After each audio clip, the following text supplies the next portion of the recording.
Students, आज हम disaccharide के बारे में पढ़ेंगे। और डाइसैकेराइड क्या होते हैं? डाइसैकेराइड ऐसे कार्बोहाइड्रेट्स होते हैं कि जिनका हम जल अपघटन करें तो जल अपघटन के बाद हमें 2 इकाई मिले तो वो डाइसैकेराइड हैं, और 2 से 10 इकाई मिलने वाले को हम ओलिगोसैकेराइड कहते थे।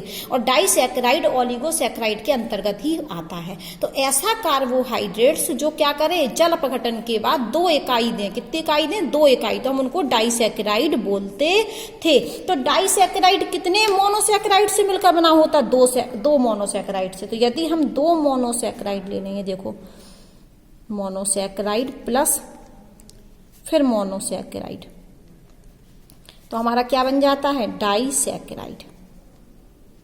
तो डाइसैकेराइड क्या होता है? 2 मोनोसैकेराइड से मिलकर बना होता है। हम ऐसे बोले कि डाइसैकेराइड का जब हम जल अपघटन करेंगे तो हमें 2 मोनोसैकेराइड की इकाई मिलेंगी। उदाहरण में जैसे सुक्रोज है, माल्टोज है, लैक्टोज है, ETC एक्सेट्रा। ठीक है, अब हम सबसे पहले पढ़ने वाले हैं सुक्रोज के बारे में। तो जब एक्सपेरिमेंटली देखा गया कि जब हम सुक्रोज का जल अपघटन करते हैं तो 1 इकाई हमको अल्फा डी ग्लूकोज की मिलती है और दूसरी इकाई हमें बीटा डी फ्रक्टोज की मिलती है। सुक्रोज का जल अपघटन करने पर 1 इकाई अल्फा ग्लूकोज की और 1 बीटा डी फ्रक्टोज की मिलती है। तो हम आपको पढ़ा चुके हैं अल्फा डी ग्लूकोज का स्ट्रक्चर भी और बीटा डी फ्रक्टोज का भी स्ट्रक्चर। तो हमने बना लिया, ये हमने क्या बना दिया? ये बना दी हमने अल्फा डी ग्लूकोज की संरचना। और भी कौन सी संरचना? पाइरेनोज संरचना। और ये बना दिया हमने बीटा डी फ्रक्टोज की फ्यूरेनोज संरचना। फ्रक्टोज की फ्यूरेनोज संरचना बना दी। फ्यूरेनोज संरचना हम आपको बनाना सिखा चुके हैं। अब ये भी हमने बनाया था, ये देखो बीटा डी फ्रक्टोज, ये अल्फा डी फ्रक्टोज। इसके पहले हम आपको पढ़ा चुके, क्या पढ़ा चुके? अल्फा ग्लूकोज की पाइरेनोज संरचना और बीटा ग्लूकोज की पाइरेनोज संरचना। तो यहाँ पर ये हमने क्या ले लिया? अल्फा ग्लूकोज पाइरेनोज संरचना। और ये हमने क्या ले लिया? बीटा फ्रक्टोज फ्यूरेनोज संरचना। अब आप देखिए कि जो सुक्रोज होता है तो सुक्रोज में किसके बीच में बंध बनता है? कार्बन ग्लूकोज का लेते हम C1, ग्लूकोज का क्या लेना? C1, ग्लूकोज का C1 और फ्रक्टोज का लेंगे हम C2। ठीक है, फ्रक्टोज का क्या लेंगे? C2।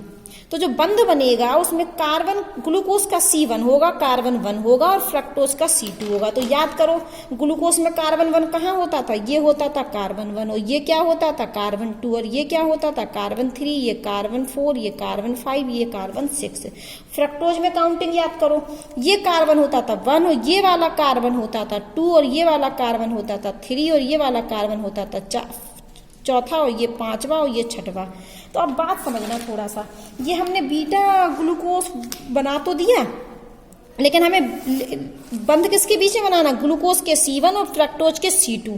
तो ये यहाँ तो क्या आ रही है? तो C5 आ रहा। तो क्या करते हैं, ये जो बीटा फ्रक्टोज था इसको हम 180 पे पलट के बनाया। ये जो हमने बनाया है इसको कैसे बनाया? बीटा ग्लूकोज को हमने 180 पे पलट दिया, बीटा फ्रक्टोज को 180 डिग्री पर फ्लिप कर दिया करने पर।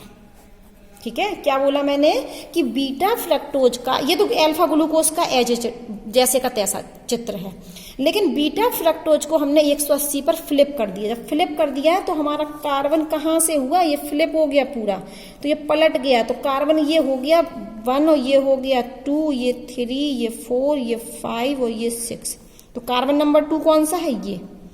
ये हमने फ्लिप करके ही बना दिया। तो अल्फा ग्लूकोज बना दिया, बीटा फ्रक्टोज बना दिया, लेकिन बीटा फ्रक्टोज को 180 पे फ्लिप कर दिया। क्यों फ्लिप कर दिया? क्योंकि हमें जो बंध बनाना है वो ग्लूकोज का कार्बन 1 लेना है और फ्रक्टोज का कार्बन 2 लेना है, इसलिए हमने जो बीटा फ्रक्टोज था उसको 180 पर फ्लिप कर दिया। तो ये हो गया हमारा कार्बन 2। अब हमें देखो, ये कार्बन 1 पर जो OH है उसको देखना है, और जो फ्रक्टोज के कार्बन 2 पर OH है उसको देखना है, और कुछ नहीं करना है, यहां से हमें H2O निकाल देना है। ये OH और ये OH में से क्या निकाल दें हम? H2O। तो सिर्फ क्या बचेगा? एक O बचेगा। तो यहां से ये देखो, ये तो S से जुड़ा ही है, ये यहां पर बीच में क्या जुड़ जाएगी? हमारी O, ये इस तरीके से। और इस बंध को, यही बंध बना हमारा ग्लूकोज के C1 और फ्रक्टोज के C2 के मध्य, और इस बंध को हम ग्लाइकोसिडिक लिंक के नाम से जानते हैं। ये कौन सी लिंकेज है? लिंक हो गई ना, आपस में जुड़ गए, अल्फा ग्लूकोज और बीटा फ्रक्टोज जुड़ गए। किससे जुड़ गए? जुड़ना मतलब लिंकेज हो गई। कौन सी लिंकेज है? Glycosidic linkage. तो ये हमारी ग्लाइकोसिडिक लिंकेज के नाम से हम इसको जानते हैं। सुक्रोज का जब हम जल अपघटन करते हैं तो अल्फा ग्लूकोज और बीटा फ्रक्टोज मिलता है।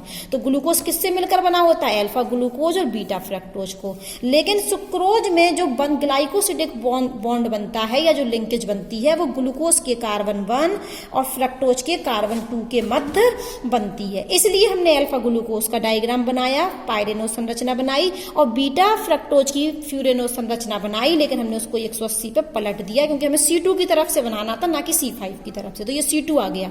अब हमने कुछ नहीं किया, C2 का OH देखा फ्रक्टोज में, और कार्बन 1 ग्लूकोज का कार्बन 1 देखा OH, और इन OH के में से हमने क्या निकाल दिया? H2O। तो सिर्फ क्या बचा? O। तो हमने दोनों को ऑक्सीजन से जोड़ दिया, दोनों कार्बन को, फ्रक्टोज के दूसरे कार्बन को और ग्लूकोज के पहले कार्बन को हमने ऑक्सीजन से जोड़ दिया, और हमने इसको नाम दिया ग्लाइकोसिडिक लिंकेज। ये किसके बीच में बनी? ग्लूकोज के C1 और फ्रक्टोज के C2। कभी कभी पूछ लेते हैं कि सुक्रोज में जो लिंकेज बनती है उसमें ग्लूकोज का कौन सा कार्बन भाग लेता है और फ्रक्टोज का कौन सा कार्बन भाग लेता है। तो साफ लिखा है कि यहां पर ग्लूकोज का C1 और बीटा फ्रक्टोज का C2 के मध्य ग्लाइकोसाइडी बंध बनता है। बन गया ये, ठीक है।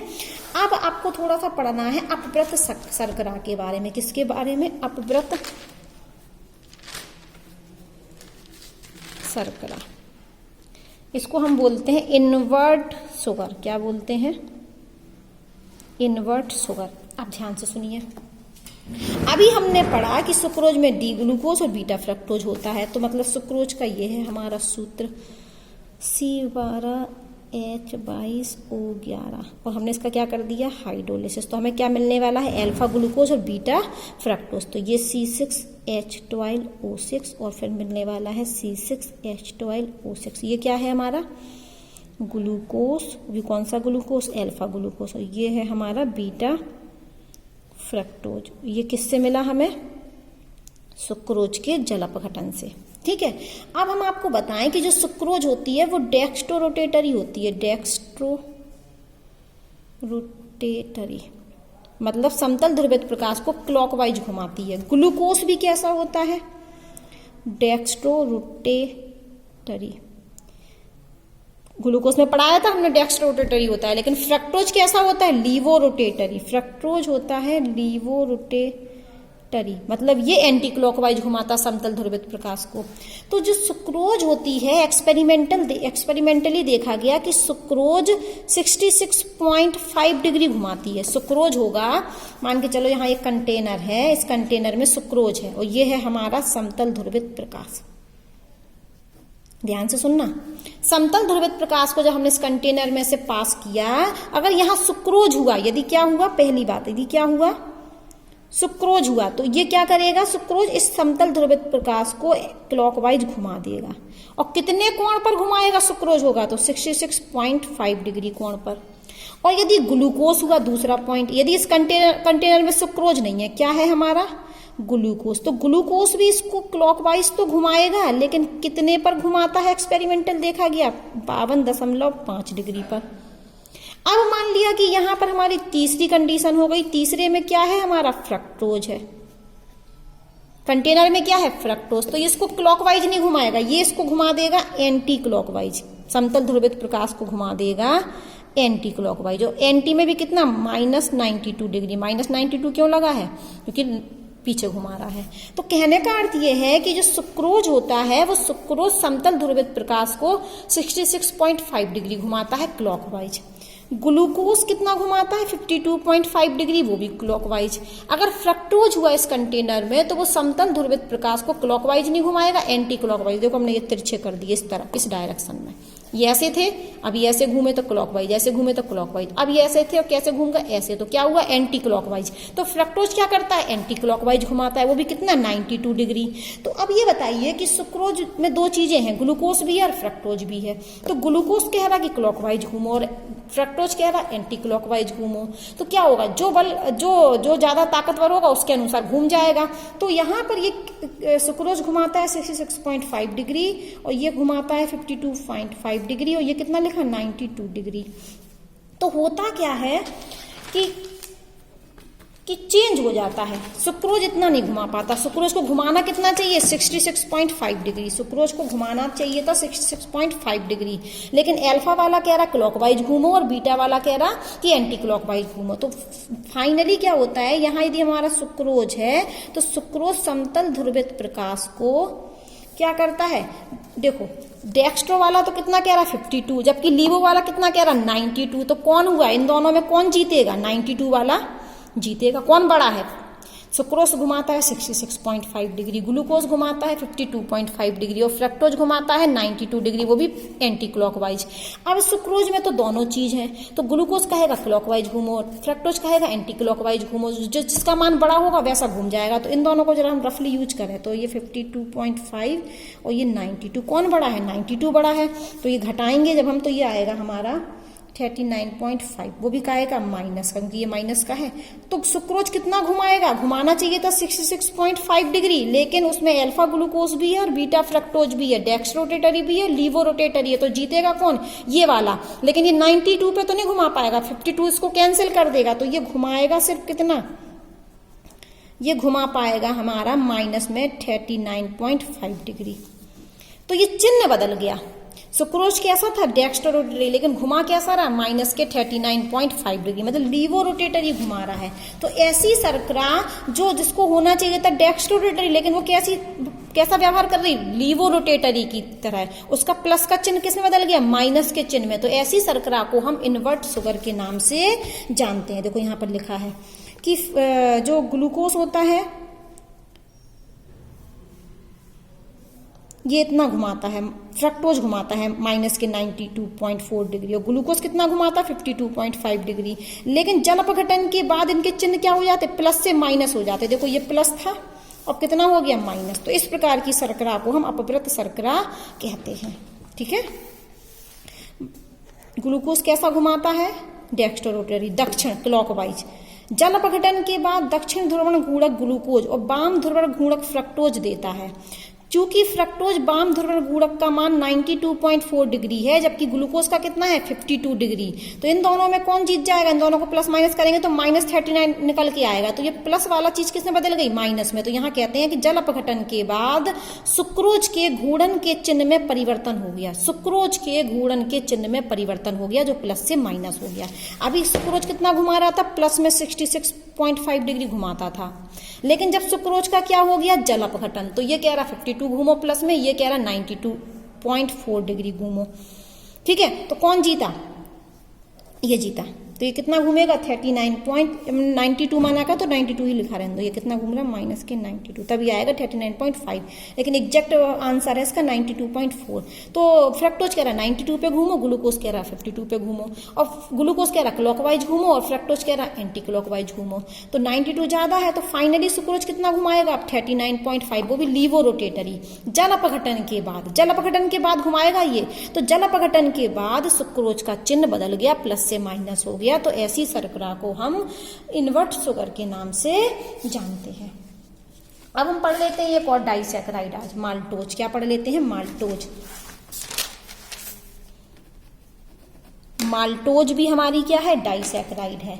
और माल्टोज का जब हम जल अपघटन करते हैं, माल्टोज का जब हम क्या करें, जल अपघटन, तो हमको मिलता है अल्फा डी ग्लूकोज और अल्फा डी ग्लूकोज। तो माल्टोज का जब हम जल अपघटन करते हैं तो हमें 2 यूनिट ग्लूकोज की मिलती है। क्या मिलती है, 2 यूनिट ग्लूकोज की मिलती है।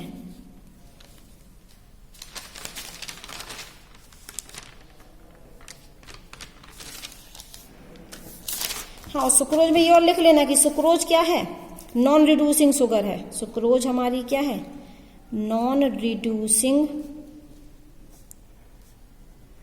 शुगर है। एक चीज और पढ़ लीजिए आप पहले, एक होते हैं हमारे हेमी एसिटल। क्या होते हैं, हेमी एसिटल। एक होते हैं हमारे हेमी कीटल। पढ़े थे, हेमी एसिटल बनाते हैं ग्लूकोज। तो हेमी एसिटल को पहचानने का तरीका है कि जहां पर क्या हो, OH हो, ईथर हो और हाइड्रोजन हो, वो हेमी एसिटल होते हैं। जहां पर OH हो, एक ही कार्बन पर, ये कहां होने चाहिए, एक ही कार्बन पर, एक ही कार्बन पर क्या क्या उपस्थित हो, OH भी हो, ईथर भी हो और हाइड्रोजन भी हो किसी कंपाउंड में, तो उस कंपाउंड को हम हेमीएसिटल कहते हैं। और एक ही कार्बन पर OH भी हो, ईथर भी हो और कोई R एल्काइल ग्रुप भी हो, तो उसको हम क्या कहते हैं, हेमीकीटल कहते हैं। और जहां एक नियम है कि जिस कंपाउंड में हेमीएसिटल और हेमीकीटल होते हैं वो रिड्यूसिंग शुगर होती हैं। अगर हेमीएसिटल है और हेमीकीटल है तो रिड्यूसिंग शुगर है। दूसरे शब्दों में यदि कोई ऐसा कार्बन है जिस पर OH है, ईथर है और हाइड्रोजन है साथ में, तो वो रिड्यूसिंग शुगर होगी। या यदि कोई कार्बन पर OH भी हो, ईथर भी हो और R भी साथ में हो, तो वो रिड्यूसिंग शुगर होगी। तो हमने तो कहा कि सुक्रोज तो नॉन रिड्यूसिंग शुगर है, तो क्या सुक्रोज में कहीं भी ऐसा चीज है कि साथ में उपस्थित हो? चलो हम देख लेते हैं, हम यहाँ देख लेते हैं, कहीं भी देख लें हम। तो यहाँ देखा हमने ये कहाँ, ये इस कार्बन पर नहीं दिख रहा हमें, H दिख रहा और ईथर दिख रहा, लेकिन हमें वो नहीं दिख रही है। तो यहाँ पर देखें तो कहीं भी देखोगे तो सुक्रोज में ऐसा एक भी कार्बन नहीं है, इसमें आप ढूंढ लेना। सुक्रोज में एक भी ऐसा कार्बन नहीं है कि जिसमें OH ग्रुप भी एक ही कार्बन पर हो, ईथर ग्रुप भी हो और हाइड्रोजन भी हो। ठीक है, इसलिए सुक्रोज क्या है, नॉन रिड्यूसिंग शुगर है। अगर होता तो सुक्रोज क्या होती है हमारी, रिड्यूसिंग शुगर। अब हम पढ़ने वाले हैं माल्टोज। तो माल्टोज का यदि हम जल अपघटन करते हैं तो 2 यूनिट हमें ग्लूकोज की मिलती है। क्या मिलती है, 2 यूनिट ग्लूकोज की मिलती हैं। वो भी कौन से ग्लूकोज की, अल्फा ग्लूकोज की। तो अब हम आपको यहीं से बता रहे हैं। सबसे पहले देखिए, ये हमने एक अल्फा ग्लूकोज ये बना लिया और एक अल्फा ग्लूकोज ये बना लिया। और यहाँ पर जो लिंकेज होती है वो लिंकेज होती है माल्टोज में कार्बन 1 और कार्बन 4, मतलब अल्फा ग्लूकोज का ये कार्बन 1 लेंगे और दूसरे का क्या लेंगे, कार्बन 4। तो देखो ये 1 है, ये 2 है, ये 3 है, ये 4 है, ये 5 है, ये 6 है। ये अल्फा ग्लूकोज बना लिया। एक यूनिट हमने और बना लिया अल्फा ग्लूकोज की, तो ये 1, ये 2, ये 3, ये 4, ये 5 और ये 6। तो माल्टोज में जो ग्लाइकोसिडिक लिंक बनती है वो C1 और C4 के बीच में बनती है। तो हम क्या देखें, C1 का OH देखें और C4 का OH देखें, और इन OH में से क्या निकाल दें, यहाँ से हम -H2O। तो क्या निकाल दिया, H2O निकाल दिया। तो एक O बचा, उस O को हमने यहाँ पर ऐसे करके जोड़ दिया। किताब में भी देखिए, किताब में जुड़ा है। तो माल्टोज का जब हम जल अपघटन करते हैं तो हमें 2 अल्फा ग्लूकोज की यूनिट मिलती हैं। तो हमने 2 अल्फा ग्लूकोज की यूनिट बना ली। पहले तो क्या बना ली हमने, ये बंध नहीं बना, पहले हमने 2 अल्फा ग्लूकोज बना ली। और यहाँ पर क्या था, OH, और यहाँ पर भी क्या था, OH। और उस OH ग्रुप में से हमने H2O निकाल दिया, तो सिर्फ क्या बचा, O। और इस O को हमने एक अल्फा ग्लूकोज के C1 से जोड़ दिया और दूसरे अल्फा ग्लूकोज के C4 से जोड़ दिया। तो ये क्या बन गई, ग्लाइकोसिडिक लिंकेज बन गई, ग्लाइकोसिडिक लिंकेज बन गई। और ये लिंकेज किसके बीच में बनी, C1 और C4 के कार्बन के बीच में।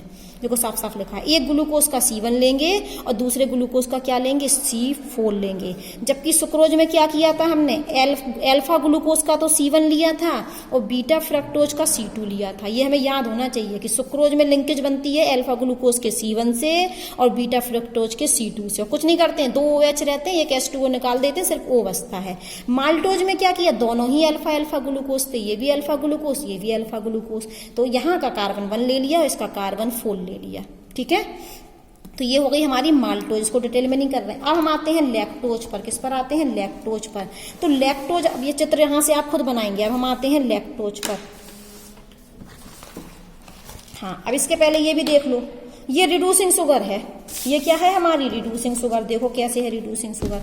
ये कार्बन देखो आप, तो इस कार्बन पर हाइड्रोजन जुड़ा, इस कार्बन पर OH जुड़ा और ये क्या जुड़ा, ईथर। ये किसका चित्र था, माल्टोज का चित्र था।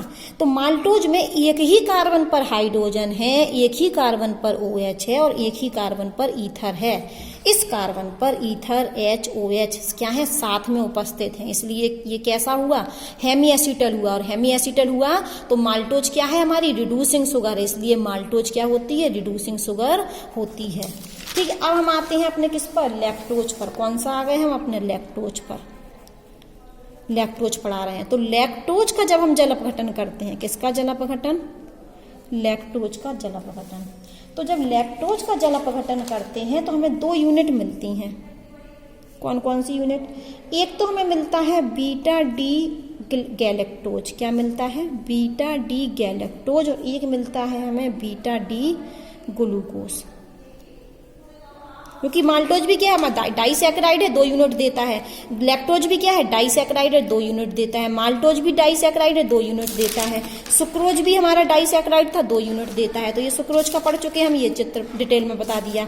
माल्टोज का हमने आपको यहाँ से करके बता दिया। अब हम पढ़ने वाले हैं लैक्टोज। तो लैक्टोज भी क्या करता है, 2 यूनिट देता है, बीटा गैलेक्टोज और बीटा डी ग्लूकोज। तो बीटा डी ग्लूकोज का चित्र तो आप जानते हैं, बीटा डी ग्लूकोज का चित्र तो आप जानते हैं, अभी पढ़ाया था हमने एक दिन पहले ही।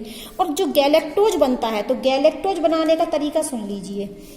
गैलेक्टोज कैसे बनाएंगे हम, जो बीटा डी ग्लूकोज होता है उसके कार्बन 4 को फ्लिप कर दें, सिर्फ क्या कर दें, कार्बन 4 को फ्लिप कर दें, तो हमारा बीटा डी गैलेक्टोज बन जाता है।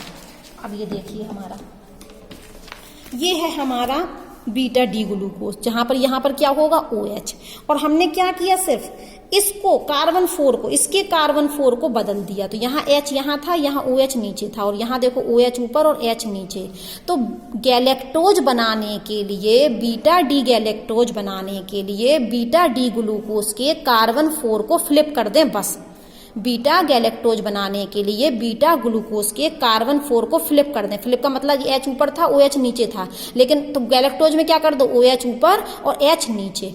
ठीक है। अब जो बंध बनता है लैक्टोज में, वो बनता है गैलेक्टोज के C1 से, कार्बन 1 से, और ग्लूकोज के बनता है C4 से।